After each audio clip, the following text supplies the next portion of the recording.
আল্লাহ তাআলা প্রতিদিন রাতের শেষ ভাগে ডাকতে আসেন। প্রথম আসমানে এসে ডাকেন, আলা মিন মুস্তাগফিরিন ফাগফির আলাহ। কে গুনাহ করেছো? পাহাড় পরিমাণ গুনাহ করেছো, 20, 30, 40, 50 বছরে। আমি রব ডাকতে আসছি, ক্ষমার দরজা খুলে ডাকতেছি। হাতের গুনাহ, চোখের গুনাহ, জবানের গুনাহ, অন্তরের গুনাহ। একবার যদি বিনয়ের সাথে চোখের পানি ছেড়ে ডাক দিয়া বলো, ইয়া রাব্বি গফিরলি, ও রব আমাকে দয়া করে মাফ করে দেন। আল্লাহ বলেন, তোর গুনাহ করিয়া পাহাড় বানাইতে লাগছে 50 বছর, আর আমি তোকে ক্ষমা করতে 1 সেকেন্ডেরও সময় লাগবে না। আমি আল্লাহ পাক তোকে ক্ষমার জন্য ডাকতেছি। ওঠ। গভীর রজনীতে জমিনের সব নীরব, গাছের পাখিরা ঘুমায়, নদীর মাছ ঘুমায়, সব প্রাণীরা ঘুমায়। এই সময় আমি ডাকতেছি, জবাব দাও। ওযু বানায় যদি একবার সিজদায় গিয়া কান্না করো, ক্ষমা চাও, আমি আল্লাহ তোমার জীবনের সব গুনাহ ক্ষমা করব। কারণ আমি চাই না কেউ জাহান্নামের দরজা দিয়া ঢুকবা। কারণ আমি আল্লাহ জানি জাহান্নাম কত ভয়ঙ্কর, আর তুমি বান্দা কতই দুর্বল। ওয়া খুলিকাল ইনসানু যায়ীফা। আমি মানুষ বড় দুর্বল করে সৃষ্টি করেছি। আমি আল্লাহ চাই না আমার মোহাব্বতের বান্দা জাহান্নামে যাবে। আমি আল্লাহর জন্য ক্ষমার দরজা খুলে বারবার ডাকতেছি। আমি আল্লাহ যদি স্বার্থপর হইতাম, যারা আমার দেয়া নিয়ামত ভোগ করি আমার হুকুম মানো না, নামাজ রোজা করো না, দাড়ি ওসার রাখো না, আমি আল্লাহ ঘুমের মধ্যে তোকে এমন ঘুম পাড়ায় দিতাম আর সজাগ হতে পারতি না। আমি আল্লাহ চাই না তুমি গুনাহ নিয়ে আমার আদালতে আসবা। আমি আল্লাহ বারবার তওবার দরজা দিয়া ডাকি, বান্দা পেছনের গুনাহ থেকে ক্ষমা চাইয়া নতুন ভাবে তওবা করে ইবাদতের ময়দানে দাঁড়ায় যাও, আমলের ময়দানে আগায় যাও। আর তওবা করো, নামাজ ছাড়বা না, বেপরদায় চলবা না, আল্লাহর হুকুমের বাহিরে চলবা না। তওবা করে যদি আর আল্লাহর রহমতের দরজায় যদি দাঁড়াইতে পারো, আমি আল্লাহ তোমার জীবনের সব গুনাহ মাফ করে দিব। আল্লাহ বলেন, আমি আল্লাহ তো তোমার খানার আয়োজন করেছি, তোমার ঘুমের আয়োজন করেছি, তোমার চলাফেরার আয়োজন করেছি। ও বান্দা, আমি আল্লাহ তোমার যা প্রয়োজন ব্যবস্থা করে দিলাম। দুনিয়াতে চলার জন্য আলোর প্রয়োজন, সূর্য আর চাঁদ দিয়ে আলোর ব্যবস্থা করে দিলাম। দুনিয়াতে চলার জন্য তোমার খানার প্রয়োজন, আমি আল্লাহ মোহাব্বত করে ভালো খানার আয়োজন করে দিলাম। খানা তো আমি পিপিলিকারও দেই, গর্তের সব প্রাণীর খানা আমি দেই, নদীর মাছের খানাও আমি দেই, জঙ্গলের প্রাণীর খানাও আমি দেই। কিন্তু বান্দা তোমার খানাটা আলাদা পিওর করে বানিয়েছি।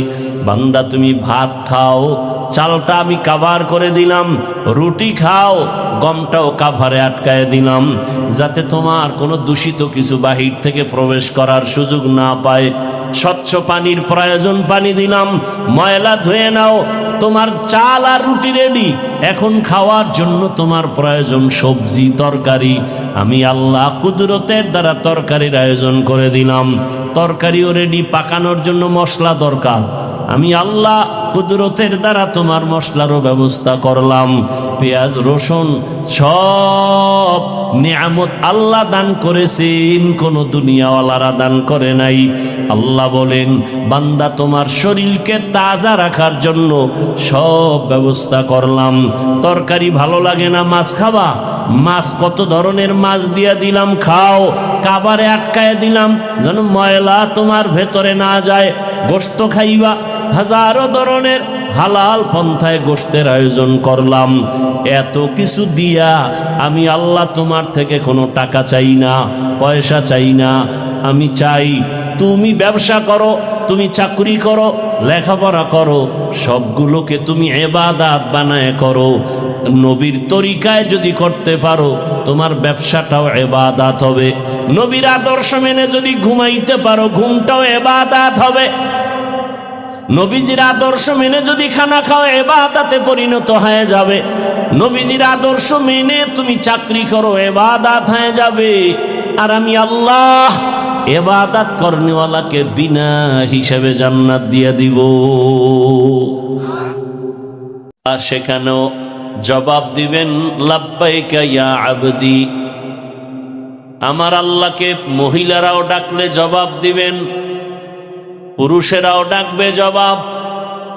এমন কি কোনো বিধর্মীয় যদি আল্লাহকে ডাকেন আল্লাহ জবাব দেন। এক আল্লাহর বান্দা মূর্তি পূজা করে, একটা মূর্তি সামনে নিয়ে সনম সনম সনম বলে জিকির করে। হঠাৎ তার অজান্তে জবান থেকে সনম শব্দ বের হওয়ার পরিবর্তে বের হয়ে গেল সমাদ, আল্লাহুস সামাদ।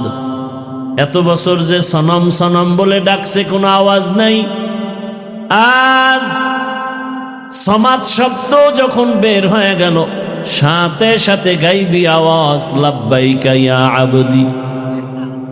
আল্লাহর বান্দা বলেন এত বছর আমি সনম সনম বলে ডাকলাম কোনো জবাব নাই, আজ আমার জবান থেকে সমাদ শব্দ বের হলো, জবাব আসলো কে আপনি। আবার জবাব আসলো আনা রব্বুক, আমি তোমার রব। আমি অপেক্ষায় ছিলাম কখন তুমি আমাকে রব বলে ডাকবা, আল্লাহ বলে ডাকবা, আমার দরজায় ফিরে আসবা। কারণ তোমাকে কথা বলার শক্তি তোমার মা বাবা কেউ দেয় নাই, আমি আল্লাহ তোমাকে কথা বলার শক্তি দিলাম। দুনিয়াতে আমি আল্লাহ তোমাকে যখন পাঠিয়েছি তুমি দাঁড়াইতেও পারো না, কথা বলতেও পারো না। তুমি দুনিয়াতে আসার পরে তোমার একটাই পুঁজি কান্নার আওয়াজ। আর তোমার কান্নার আওয়াজ দিয়া কখন কি তোমার প্রয়োজন, এই প্রয়োজনটা তোমার বাবাও বুঝে না, একমাত্র তোমার মা বুঝে বুঝে সব আয়োজন করেছে। তুমি কান্না করেছো, বুঝাইতে চেয়েছো তোমার বড় ক্ষুধা লাগছে, মা তোমার কান্নার ভাষা বুঝে খানার আয়োজন করেছেন। তুমি কান্না করেছো, মা সারা বাবা পর্যন্ত বুঝে নাই। বাবাই বলে বাচ্চা কাঁদে কেন, খানা দেও। মা বলে 5 মিনিট আগে খানা দিয়েছি, আবার কেন খানা দিব। বাবাই বলে তো কান্না করে কেন। মা বলে এই কান্নাটা তার ঘুমের আগের কান্না, খানার কান্না না। ঘুম যাবে বিদায় বাচ্চা এখন কান্না করে। আল্লাহ বলেন আমি আল্লাহ তোরে দুনিয়াতে পাঠানোর পর একটা মা বাবাও কোনোদিন আমাকে বলে নাই কথা বলার শক্তি দাও। কোনোদিন তোর মা বাবা বলে নাই আমার সন্তানের দাঁত নাই, দাঁত দাও। হাঁটতে পারে না, হাঁটার শক্তি দাও। যখন যেটার প্রয়োজন আমি আল্লাহ চাওয়ার আগে সব ব্যবস্থা করে দিয়েছি। আমি আল্লাহ পাক সব কিছুর আয়োজন করেছি। তোরে হাঁটার শক্তি দিলাম, কথা বলার শক্তি দিলাম, দেখার শক্তি দিলাম। এখন তুই কচি কণ্ঠে আব্বু বলে ডাক দাও, বাবার কলিজা ঠান্ডা হয়। কচি কণ্ঠে তুই আম্মুকে আম্মু বলে ডাক দাও, মায়ের কলিজা ঠান্ডা হয়। আমি আল্লাহ বাধা দেই নাই। তুই মাকে মা বলে ডাকবি, বাধা নাই। বাবাকে বাবা বলে ডাকবি, বাধা নাই। কিন্তু তোর মা বাবা সামান্যতম তোমার খানা দানা বস্ত্র বাসস্থানের ব্যবস্থা করেছে। আর আমি আল্লাহ যে তোরে জিব্বা নামের মেশিন দিয়ে কথা বলার শক্তি দিলাম। আমি আল্লাহ অপেক্ষায় থাকি। মাকে ডাকো, বাবাকে ডাকো, মাঝে মাঝে আমি আল্লাহকে একবার আল্লাহ বলে ডাক দিবা। যদি একবার আল্লাহ বলে ডাক দেও, আমি আল্লাহ তোমার দিলের হালাত জানি, চাওয়ার আগেই সব ব্যবস্থা করে ফেলবো। আতিনা ফি দারে দুনিয়া না হাসান আতিনা ফি দারে উকবা না হাসান ইয়া গিয়াসাল মুস্তাগীসিন ইহদিনা লাফতিখারা বিল উলুমে ওয়াল গিনা হর গরিদে নেকতু তৈয়ার হ্যায় जो न मांगे उससे तू बेजार है। আল্লাহ তাআলা বলেন আমাকে বেজার কেন করবি? দুনিয়াতে যে তোকে কিছু দেয় সব স্বার্থপর। তাকায়া দেখ, স্বার্থে আঘাত লাগার কারণে মা সন্তানকে মেরে ফেলেছে, আবার সন্তান মায়ের গায়ে হাত তুলে স্বার্থের কারণে। আর আমি আল্লাহ কেমন দয়ার মালিক, আমি আল্লাহ পাক এত মায়ার দরজা দিয়ে আমি তোকে আদর করি। আমি যদি সামান্যতম স্বার্থপর হইতাম, আমার দেওয়া পানি, আমার দেয়া সূর্যের আলো, চাঁদের আলো, আমার দেয়া জমিনের ফসল, গাছের ফল, নদীর মাছ খাও, আবার আমার দেওয়া নেয়ামত ভোগ করিয়া আমার হুকুম মতো নামাজে যাও না। ফজরে তোরে ডাক দিলাম আয় মসজিদে গিয়া হাজিরা দাও, মসজিদের হাজিরায় তোমাকে পাওয়া যায় নাই। আমি আল্লাহ বেজার না। আবার তোমাকে জোহরের হাজিরায় ডাক দেওয়া হলো মুয়াজ্জিনের দ্বারা, জোহরের হাজিরায় যাও নাই। আমি আল্লাহ তোমাকে আবার আসরে ডাক দেওয়ার ব্যবস্থা করলাম, আমি রাগ করি নাই। যদি আসরও আসতে পারো, ফজর জোহরের সব গুনাহ মাফ করে দিব। বান্দা আসরও আসো নাই, আমি আল্লাহ রাগ না করে আবার মাগরিবে ডাকার আয়োজন করলাম। আসো নাই, এশায় ডাকলাম, সেখানেও হাজিরা দাও নাই। মুয়াজ্জিনের মাধ্যমে ডাকার পর, আলেম ওলামার ডাকার পরেও আসো নাই। এবার আমি আল্লাহ কেমন দয়ার মালিক, আমি আল্লাহ নিজে রেডি হয়ে গেলাম, আমি নিজেই তোমাকে ডাকার জন্য হাজির হব। আমি আল্লাহ নিজেই ডাকার জন্য রেডি। ইবাদত অনেকে মনে করে তসবিহ নাও, পাগড়ি লাগাও, মসজিদে গিয়া জিকির আজকার করো, তেলাওয়াত করো, নামাজ পড়ো, ইবাদত শেষ না। দুনিয়াতে তুমি যখন যা করবা সবগুলো রসুলের আদর্শ মতো করো, সব ইবাদত। আল্লাহ পাক সে নিয়ম পদ্ধতি কোরআনে রসুলের মাধ্যমে হাদিসে দিয়েছেন। পরিবার কেমনে চালাইবা, নবীজি নিজে প্র্যাকটিক্যাল দেখায় গেছেন, থিওরিক্যাল পদ্ধতিও কোরআন হাদিসে দিয়েছেন। পরিবার, সমাজ, রাষ্ট্র, সব বিষয় ইসলামের দিক নির্দেশনা আছে না নাই? আছে। মাইনা নবীর আদর্শ মতো চললেই সব কিছু তার ইবাদতে পরিণত হয়ে যাবে। আল্লাহ আমাদের বুঝার, আমল করার তৌফিক দান করেন। दुनिया है आजो चीज कभी सुबह कभी शाम, दुनिया में हो दुनिया का तलबगार नहीं हो, दुनिया में हो दुनिया का तलबगार नहीं हो, बाजार से गुजर हो खरीदार नहीं हो, बाजार से गुजर हो खरीदार नहीं हो, मकबूल है शाज़ है काबिल तो बहुत है, मकबूल है शाज़ है काबिल तो बहुत है, आईना के मानिंदे तू नहीं दिल तो बहुत है, आईना के मानिंदे तू नहीं दिल तो बहुत है। भाई बक्स सारेन तो পিছনে যান, এই নয়েজ আসে কেন? পিছনে মাইক দিছো, এদিকে নয়েজ আসে কেন? জাতীয় ইমাম সমাজ বাংলাদেশ ফতুল্লা থানা শাখার উদ্যোগে আয়োজিত বার্ষিক ইসলামী মহাসম্মেলন আজ 22 জানুয়ারি 2026 ঐতিহাসিক ফতুল্লাহ ডিআইটি মাঠে আয়োজিত আজকের মাহফিলে উপস্থিত মোহতারম সম্মানিত সভাপতি মুফতি আবু বকর সিদ্দিক কাসেমি দামাত বারাকাতুহুম, প্রধান অতিথি মাওলানা আব্দুল আউয়াল সাহেব দামাত বারাকাতুহুম, বিশেষ অতিথি মুফতি আব্দুস সবুর কাসেমি দামাত বারাকাতুহুম, মনিটরের সাউন্ড বাড়াও, অন্যান্য হযরত উলামায়ে কেরাম, অত্র অঞ্চলের বিভিন্ন স্থান থেকে আগত আল্লাহ পাকের আশিকিন, জাকিরিন, শাকিরিন, মুহিব্বিন, মুরব্বিয়ান এজম, কলিজার টুকরা আমার সমবয়সী যুবক বন্ধুগণ, স্নেহের ছোট ভাই, পর্দার আড়ালে মা বোনেরা, আল্লাহ পাকের দরবারে শুকর যে আল্লাহ আমাদেরকে সুস্থ রেখেছেন, আলহামদুলিল্লাহ। জীবনের এক অমূল্য সম্পদ আমাদের সুস্থতা। আল্লাহ আমাদের এই সুস্থতাকে দায়েমান কবুল করেন।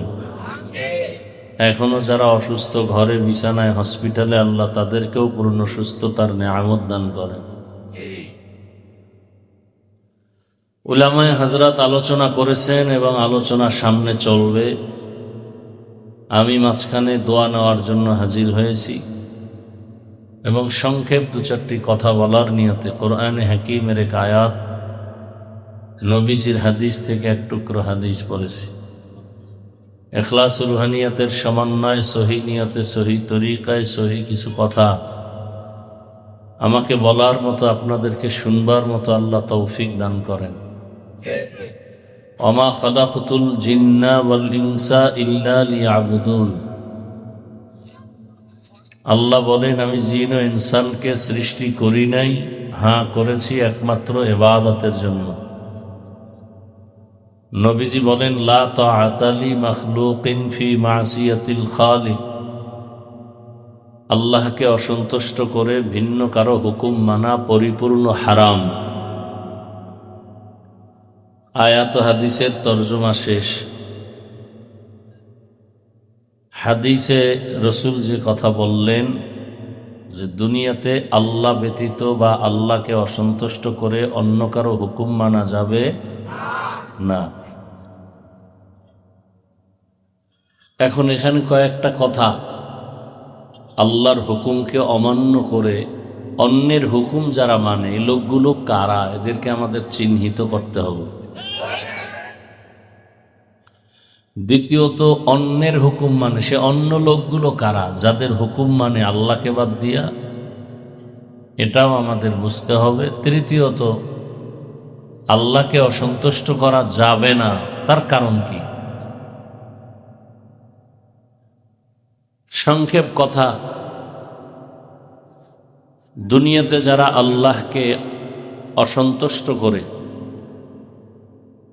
অন্যের হুকুমকে প্রাধান্য দেয়, এই লোকগুলোকে এক কথায় বলা যায় এরা দুনিয়া লোভী, স্বার্থপর। দুনিয়া লোভী, স্বার্থপর।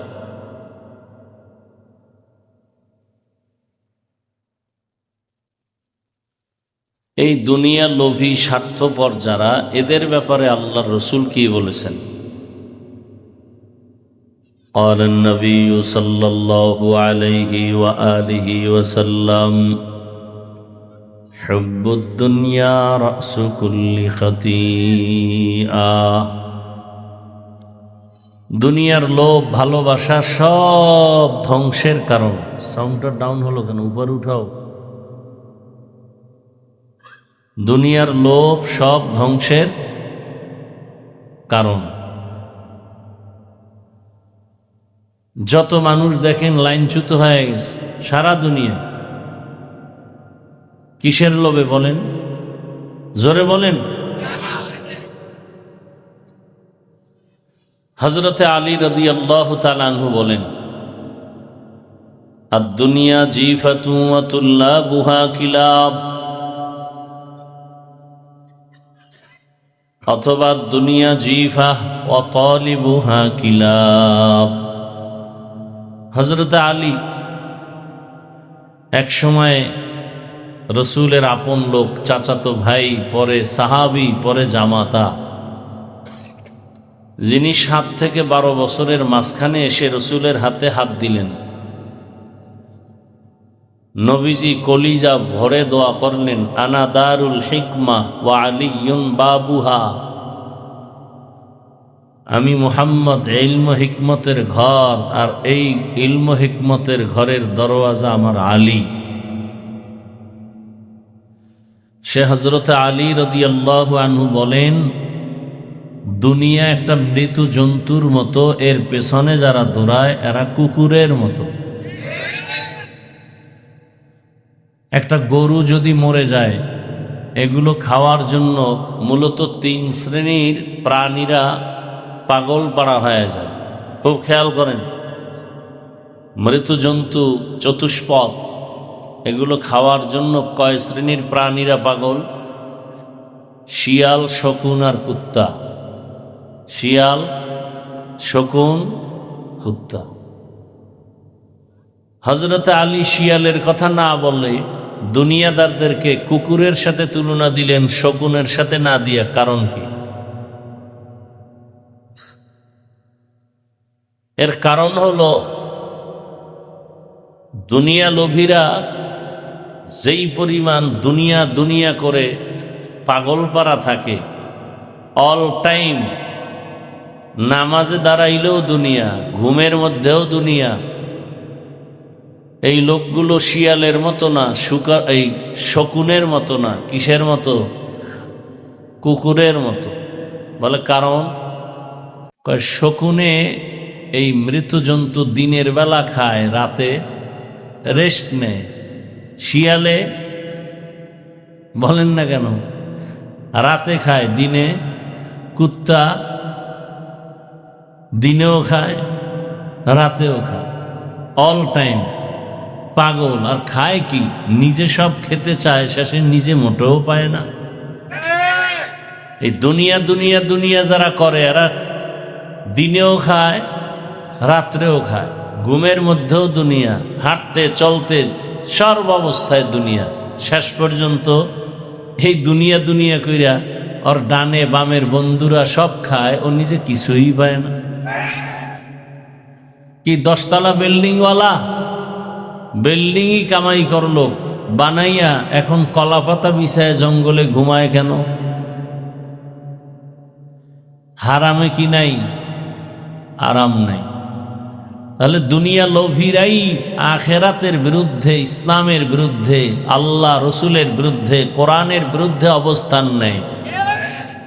দুনিয়া লোভীরাই আহলে হকের বিরুদ্ধে চলে যায়, আলেমদের বিরুদ্ধে যায়। আবার আলেমরাও যে যদি লোভে পড়ে যায়, তারাও উল্টাপাল্টা হয়ে যাবে। এই লোভ 3 প্রকার। দুনিয়ার লোভ কত প্রকার? হুব্বে যা, হুব্বে মাল, হুব্বে নিসওয়ান। সম্মানের, চেয়ারের লোভ, ক্ষমতার লোভ। আর একটা হলো টাকা পয়সার লোভ, আর একটা হলো যৌবনের লোভ। ফেরাউন ফকির থেকে ধনী, ক্ষমতার চেয়ারে বসে বলল, আমি নিজেই তো খোদা। শুধু খোদা না, আনা রব্বুকুমুল আলা, আমি সব থেকে বড় খোদা। কিসের লোভ? কিসের লোভ? ক্ষমতার লোভ। ক্ষমতার লোভ। ক্ষমতার লোভে পড়ে নমরুদ ইব্রাহিম নবীর সাথে কি না বেয়াদবি করলো, ফেরাউন মুসা নবীর সাথে বেয়াদবি। এরকম সবাই। কারুন লোভে পড়ে মুসা নবীর সাথে বেয়াদবি করলো। কিসের লোভ? জানা থাকলে বলেন তো। টাকার লোভ। কারুনের কিসের লোভ? টাকার লোভ। জাকাত দেয় না। আমাদের দেশে 3 লাইনের লোভী আছে না নাই? ক্ষমতার লোভে ইমামের উপরে হামলা, ক্ষমতার লোভে আলেমদের বিরুদ্ধে কথা। কি বলে? হুজুরেরা আবার কেন রাজনীতি করে? মক্কার কাফের মুশরিকরা বলতো, মোহাম্মদ যদি নবী হয় তো বাজারে যায় কেন? নবীরা বাজারে যাবে না। কোরআন হাদিসে যা আছে, আল্লাহ যা করতে বলেছেন, আল্লাহর হুকুম অনুযায়ী করলেই সেটা ইবাদত, এবং সেটা করবে, এতে কোনো বাধা নেই। তো ক্ষমতার লোভে পড়ে বহু মানুষ নিজেকে ধ্বংস করে ফেলেছে। আবার কেউ টাকার লোভে সত্যকে মিথ্যা, মিথ্যাকে সত্য, হালালকে হারাম, হারামকে হালাল, শুধু টাকার লোভে পড়ে ভালো ভালো জিনিসকে 2 নাম্বার করে মিথ্যার আশ্রয় নিয়ে এরপরে বিক্রি করে। টাকার লোভ কি? বিক্রি করা মাল ফেরত নেওয়া হয় না, এই কথা যারা দোকানে লেখে, কিসের লোভ? কথা বলেন না কেন? টাকার লোভ। টাকার লোভে পড়ে একটা চায়ের দোকানওয়ালা চায়ের দোকান দেয় সুদের টাকায়। কিসের লোভ? টাকা। সুদের টাকায় ব্যবসা, ফ্যাক্টরি।